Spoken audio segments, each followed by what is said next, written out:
Well, here's the thing, guys, with regards to the tools. Number one, it depends on your current situation because I don't want people to think na, okay, for us to get started in this business, you have to pay for this, you have to pay for that, you have to pay for this.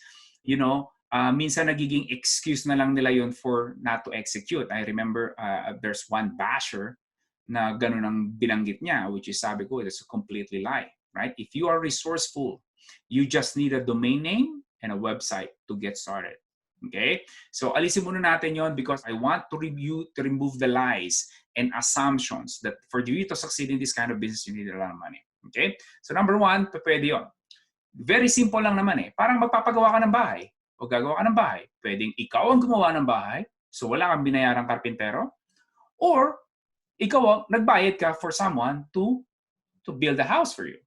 So the same thing with software. If you have the budget, that is great because pretty much nakaset up na lahat. So less work for you if you have a budget.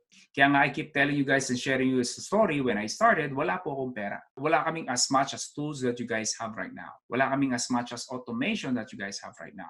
Wait, before you go, do not forget to click that red subscribe button below.